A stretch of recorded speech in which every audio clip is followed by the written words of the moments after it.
Good afternoon, friends, and welcome back to the kitchen. This is video 2 of making our chicken bone broth.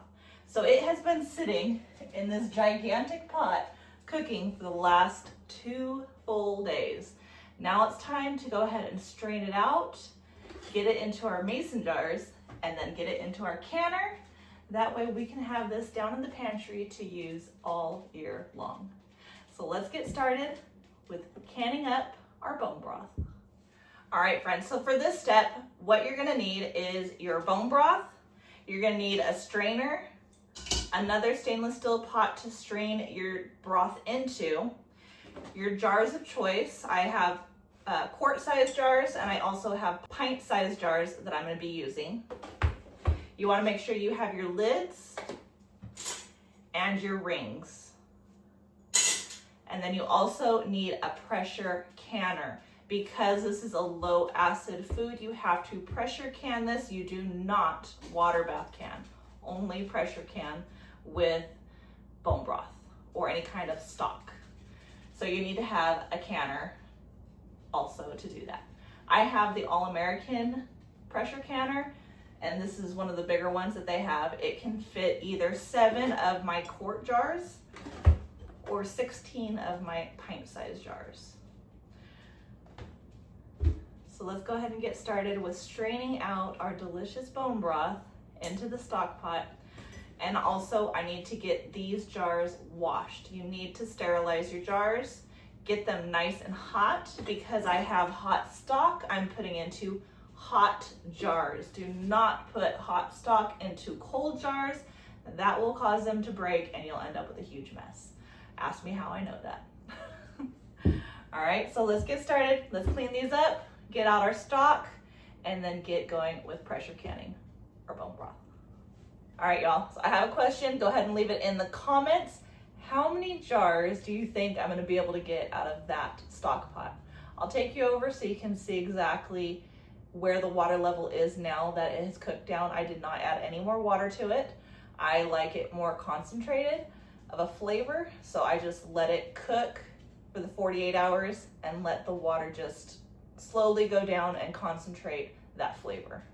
So let me know in the comments, how many jars do you think I'm gonna get of this bone broth to put in my pantry? All right, friends, so I am standing on a chair so that I can be in here to reach in and get this broth out, because this thing is too tall and it's too heavy to bring down. It's too hot to bring down, so I've got to bring myself to it. So we're gonna go ahead and remove this lid, and then we are gonna start straining out our liquid gold. I've got my pot right here along with my strainer, and we're just gonna go. And then we'll come over to the counter and I will put all these into jars. Let me show you how this looks real quick before I go digging into it. Everything has really settled, so this is a perfect time to start going in there and pulling out our broth without disturbing the sediment on the bottom. This way I don't have to worry about using a cheesecloth to strain it out. I can just use my regular strainer here. And I have a smaller strainer that I will use when I'm putting it into the jars. Look at that color, it's beautiful.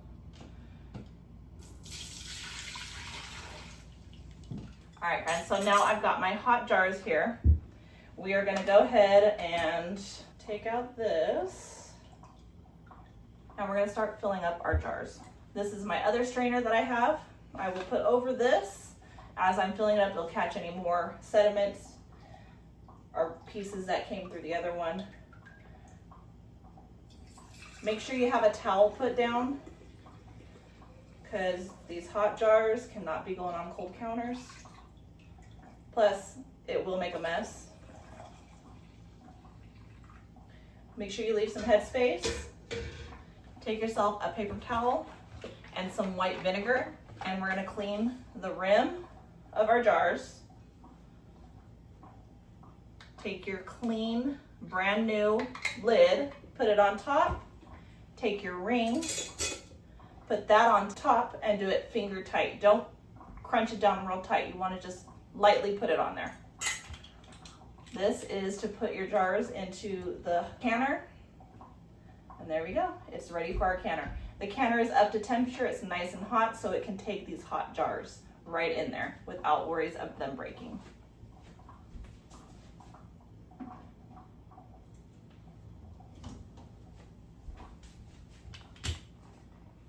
And we're just going to keep repeating the process.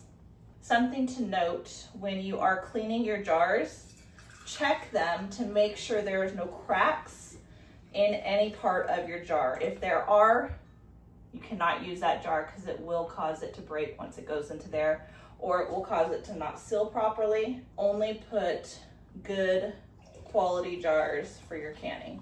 All right, so the next thing that we're gonna do is we're gonna add a little bit of vinegar, white vinegar, to our pot, and this just kind of helps it. When the jars come out, they're cleaner looking. The tops of them don't have that film on it.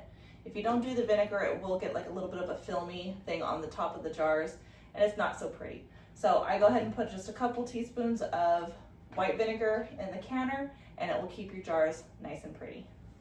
Our canner is all filled up. We've got 7 quart-sized jars in there. We're gonna go ahead and now put on the lid.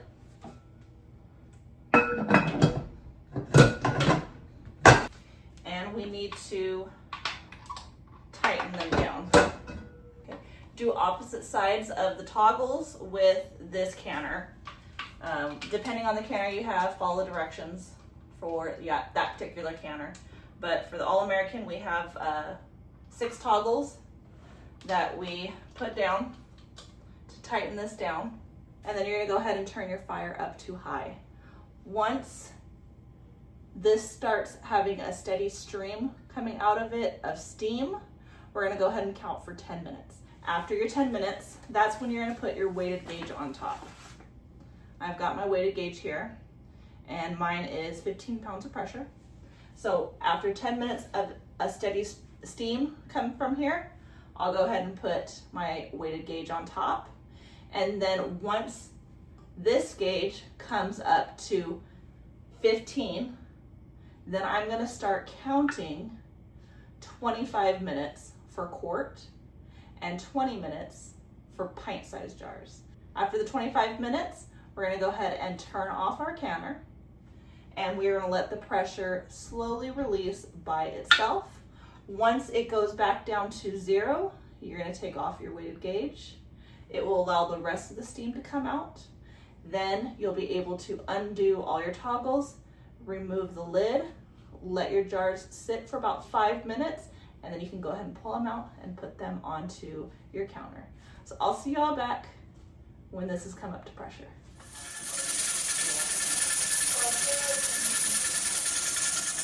All right, our temperature has gone all the way back down. So we're gonna go ahead and remove our weighted gauge. You hear that last bit of air that's coming out? We're gonna let it wait about 2 minutes, and then we'll go ahead and take off all of our toggles and remove our lid.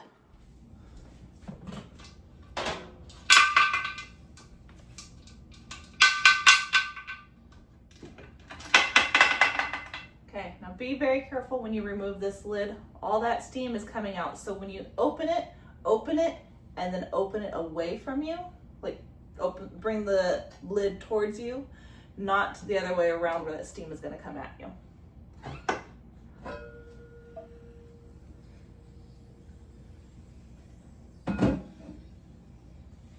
All right, we are going to give these about 10 minutes to just kind of chill out here, and then we'll go ahead and scared the crap out of me. We'll go ahead and move it to our counter. That is normal. That's just the pressure being released from the can, and the jars will start sealing. It still scares the crap out of me every time. All right, now it's time to start pulling out these jars. Make sure you're being very careful. Look at that. Isn't it pretty? You hear that popping? That is them sealing. That's what you want to hear. It is common that your jars some won't seal properly, and this is going to be one of them. The lid just came right off, which means it did not seal properly.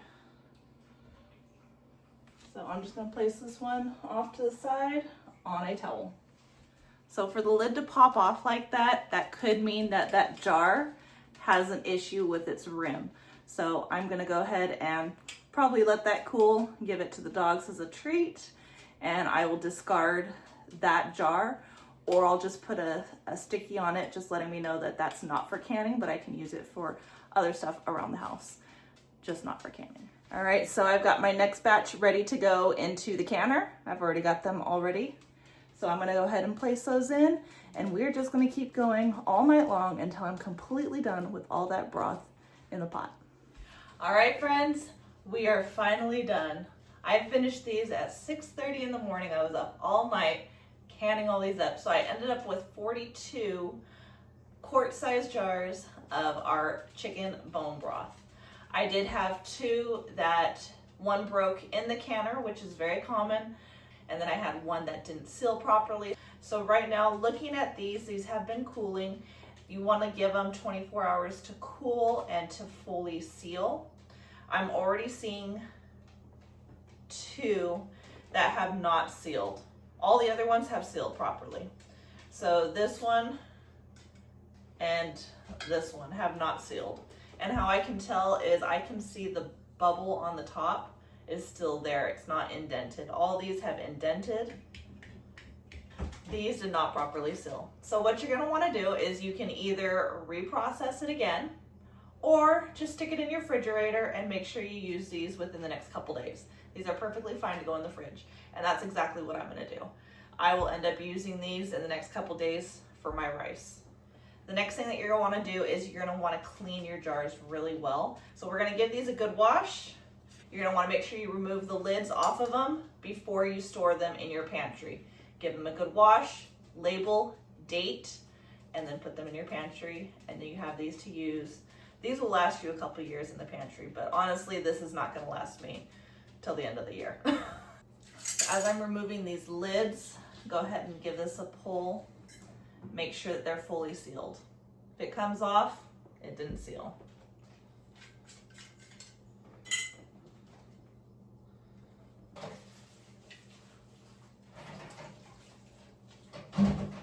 All right, friends, so I've got everything cleaned. All my jars are nice and clean. Now I just need to go through and label them with what they are and the dates that I made them. And then we're gonna put this down in the pantry. Nothing feels better than having stable food down in my freezer and in my pantry that I can go and grab at any time. This makes me feel really good. So friends, I hope you enjoyed this video of me canning up our 40 jars of chicken bone broth in the giant pot that hubby got me. And until next time, friends, don't forget to like, subscribe, share with your friends and family. As always, I hope all is well, and have a blessed day.